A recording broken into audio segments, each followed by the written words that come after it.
క్రీస్తునందున్న ప్రియులకు ప్రేమతో వందనాలు తెలియజేస్తున్నాను. ఫిబ్రవరి నెల 9వ తేదీ 2025. ఈ రోజు దేవుడు దావీదు గారి ద్వారా మనకు చేస్తున్న వాగ్దానం ఏమిటనగా 107వ కీర్తన 29-30 చరణములు. ఆయన తుఫానును ఆపివేయగా దాని తరంగములు అణిగిపోయెను. అవి నిమ్మలమైనవని వారు సంతోషించిరి. వారు కోరిన రేవునకు ఆయన వారిని నడిపించెను. దేవునికి సమస్త మహిమ కలుగుగాక. ప్రియులారా, ఇశ్రాయేలు ప్రజలు ఐగుప్తు నుండి కనానుకు బయలుదేరుతున్న సమయంలో వారికి ఎదురుగా వచ్చిన ఎర్ర సముద్రం యొక్క స్థితిని, దాని కెరటాలను ఎలాగ అణిచివేసి వారిని రేవుకు నడిపించారో మనకందరికీ తెలుసు. ఈ మాటలు వింటున్న ప్రియ సహోదరి సహోదరుడా, మనము సముద్రం అనే లోకములో ప్రయాణం చేస్తూ ఉన్నాం. ఈ విశ్వాసపు జీవితంలో తుఫాను లాంటి అలజడులు, తరంగముల లాంటి, కెరటాల లాంటి బాధలు, నిందలు, అవమానాలు, కష్టాలు ఎన్నో మనకు ఎదురు వస్తూ ఉంటాయి. అయితే మనం ఆరాధించే దేవుడు వాటన్నిటినీ అణచివేసి మనకు నిమ్మలమును అనుగ్రహించేవాడు. మనము కోరిన రేవునకు మనల్ని నడిపించేవాడు. దేవునికి మహిమ కలుగుగాక. ప్రియులారా, కోరిన రేవు అంటే మనము అనుకున్నది అనుకున్నట్లుగా జరగటం, మనము కోరినది జరగటం.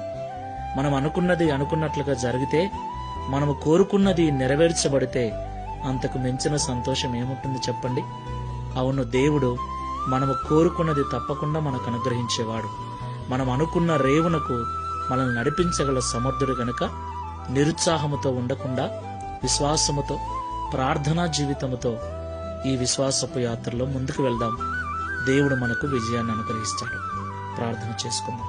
సర్వోన్నతుడా, సర్వశక్తిమంతుడా, సర్వాధికారమైన తండ్రి, మీకు స్తోత్రాలు చెల్లిస్తున్నాం. ఇశ్రాయేలు ప్రజల ప్రయాణమును గురించి, వారికి ఎదురైన సమస్యలను గురించి, ఎర్ర సముద్రము యొక్క పరిస్థితిని గురించి వివరించినందుకు స్తోత్రాలు. నిజము తండ్రి, ఆ భయంకరమైనటువంటి ఎర్ర సముద్రపు పొంగును అణిచివేసి నీ ప్రజలను వారు కోరిన రేవునకు వారిని నడిపించారు. అలాగే ఈ లోకంలో నిన్ను ఆశ్రయించి నీ మార్గంలో నడుస్తూ ఉన్న ప్రజలందరినీ మీరు జ్ఞాపకం చేసుకోనండి.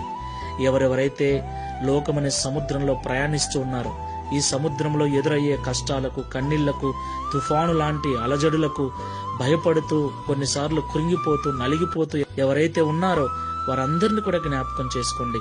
ఇశ్రాయేలు ప్రజలు ఎదురుగా ఉన్న ఎర్ర సముద్రపు పొంగును అణిచిన మీరు, నీ బిడ్డలమైన మా ఎదురుగా ఉన్నటువంటి తుఫాను లాంటి సమస్యలను, అలల లాంటి అలజడులను మీరు తొలగించి మమ్మల్ని కూడా కోరిన రేవునకు నడిపించమని ప్రార్థన చేస్తున్నాం.